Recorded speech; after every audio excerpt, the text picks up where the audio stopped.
In this lab, we're going to explore concepts, words that live in our higher purpose statement, words that live in our opportunity statement.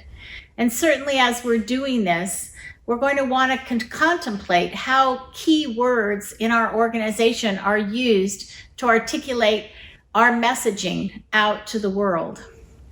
Words are powerful, and they're tricky, and they're slippery, and they're uniquely understood by each person. And our core concept expansion activity helps us get a richer handle on the complexity of language that's used both to communicate and to express our inner life. We're going to look particularly at the words that are in our higher purpose statements and our opportunity statements, and we're going to start with identifying what are those key words, the most important words, and what is the dictionary or lexical definition of that word. Language is living. It's always evolving and changing. Words are coming into being and dying into cliches. And what we want to do is we want to choose the words that most accurately and in the most heartfelt way express our ideas.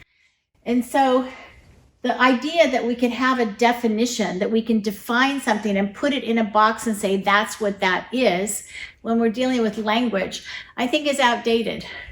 And it's not to say that dictionaries are not valuable, but I think the closest we can come now, given the massive transformation in information technology and information, is we can characterize what we're trying to get to, which means much more humility around the complexity of language, how people understand it, how to choose words that narrow the ambiguity so that we have much more consensus than we do change or differences. And so first we like to start, we identify the words in our statements, circle them, and then we go to look them up. What does that word mean? What is the traditional dictionary definition or definitions of that word? We may immediately come to see that what we thought the word meant is not what the word means, or at least it's not what it means in common spoken English across English-speaking nations and cultures, because English is very much the language of business around the world. It's very easy to assume that the way a word is used in California is the way it's going to be used in Singapore. And we have to be very awake to that. So the first thing that we do when we're expanding on a core concept is look up the dictionary definition. Then we like to go into our own experience and then invite other people to do this with us. And remember back, when was the first time I heard that word? Where was I? What was I doing? Who else was there? What was the circumstance? Why does that matter? Well, because words are like anything else in our experience. They come in and they create an impression in our memory, in our bodies, in our hearts, in our souls, in our minds. And we have a memory of that physical experience. And young children pick up words just, it seems like automatically, but they are processing them. They're bringing them into memory and they're associating them with all of the sensory and emotional experiences that they're having simultaneously at that time. And that means that there are some words that are really loaded for some people. They're really heavy, they're really hot, they're very strong, even though to the average person it doesn't mean anything. But to that person who heard it in a particular context, they hear that word, it's like smelling a particular odor, and you feel it in your whole body. You remember where you were. And with language, you may not exactly bring all of that to consciousness, but there's a part of you that brings it to awareness. And it influences us, whether we know it or not. What are the synonyms for that word? What are words that are close to that word but are not that word? And how are the related words the same or different? I used to use a book called a Thesaurus that I thought was fabulous, Roget's Thesaurus, all through high school and college and pretty much my whole life. People do it all online now, but I find comfort in the book because I have more time and I can compare more things. But the idea is that every word that we think is the perfect word, and then we start to see other words that are around it that are close, calls into question, so what do I really mean? What am I trying to say here? What is it that's more accurately representing what I'm trying to express and how I think it can best be communicated? So synonyms and the next one is antonyms. What's the opposite of the word? So that I can get more clear about where the edge of that word is and its opposite. That helps me understand it better. And then I like to go to what color is that word for you? Is it a color that's really intense and vibrant? When I look at the word power, my color for power is bright red. What shape? It's spiky. It has a lot of sort of sharp points moving out from a center. And it's very hot. The temperature is very hot. So if we stop and kind of let words play with us a little bit, and we play with them, sometimes they will reveal their color, their shape, and their temperature. And that helps us know whether there's an approach or an avoidance reaction that we have and perhaps other people have as well. I like to look at professional use. How is that word used professionally? And how is it misused professionally? Because again, that helps clarify, because this is a word that sits in your higher purpose statement or sits in your opportunity statement. And it might seem like it's going to take forever to do this. However, if we're going to take initiative in the world, we're going to take ideas and opportunities and try to move them forward and get other people aligned with us, on board with us, supporting us. They have to understand us. And in order for that to happen, we need to do the work ahead of time to try to head off misunderstandings, anticipate confusions, recognize that other words can be interpreted or slid a certain way or eclipsed over another word, and that we need to try to, if we can, shape our statement in such a way that it accurately communicates to a wide array of people, and it accurately and fully and authentically expresses what it is that we're trying to do and why we're trying to do it. So these are the guiding steps that we use for each word, and we can work with a partner, and we can go through this actually quite quickly, particularly if we have a dictionary or a thesaurus with us, or we have a computer available, and we can compare and contrast. And one of the things I'd like to do is tell you a little bit about a story that happened when I was teaching this in the GreenMBA. And the word that we were looking at was cooperate.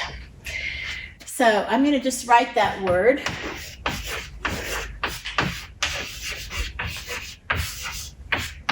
Cooperate.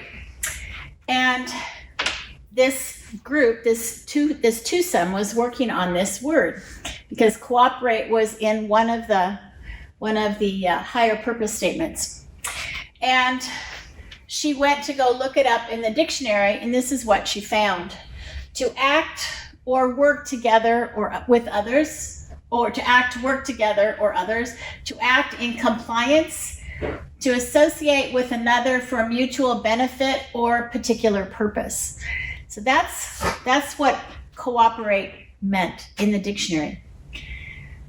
The woman whose word it was from her statement told a story about when she first heard this word. And she had two older brothers. And she said the first time that she heard that word was her mother telling her to cooperate with her brothers. And what to her that meant was submitting, was buckling under, was go along to get along and just keep your head down and surrender your own interests and just follow. So her interpretation of the word cooperate was very different and had a lot of power dynamics. It had a lot of hierarchy dynamics. It had a lot of parental direction telling you to surrender in a certain way to siblings who were older and stronger. And so for her, cooperate had a very negative connotation, as in be obedient, be quiet and silent, and surrender your autonomy and authority.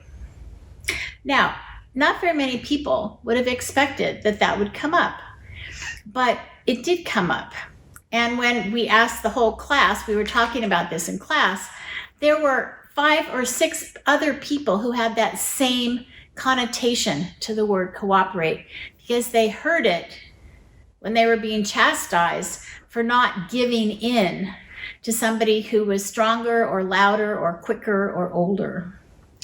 And so we have to be careful that we can think cooperate, oh, is this beautiful word, it's this beautiful imagination of everybody getting along and everybody's treating equally, but it's not necessarily that at all. It's code for behave, be obedient, do what I tell you, don't assert yourself, don't challenge the order of things.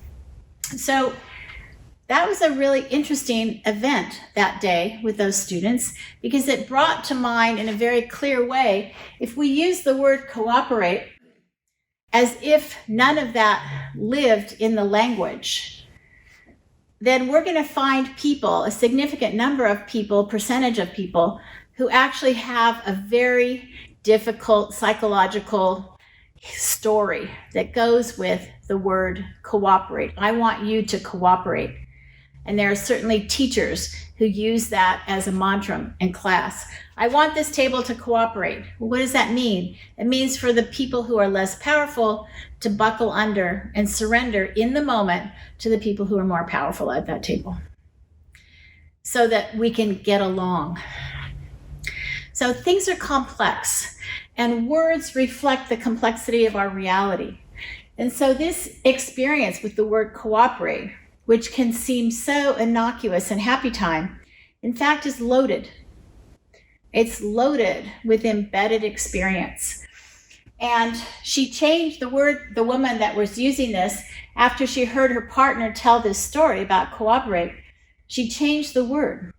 And I can't remember exactly what the word is that she changed it to, but she was so struck that somebody would interpret it that way and that it was echoed among a number of the classmates, that she decided that this was not the word that she wanted to use, because she didn't realize that it was something that could trip people up in such an important way. Because people would never recognize that, but they would act it out, because language is subtle and it's loaded with cues. So in our assignments and in our work in our organizations, when we are writing copy for anything that's going out to the public or going out to the media, recognize that the words that we use are incredibly powerful.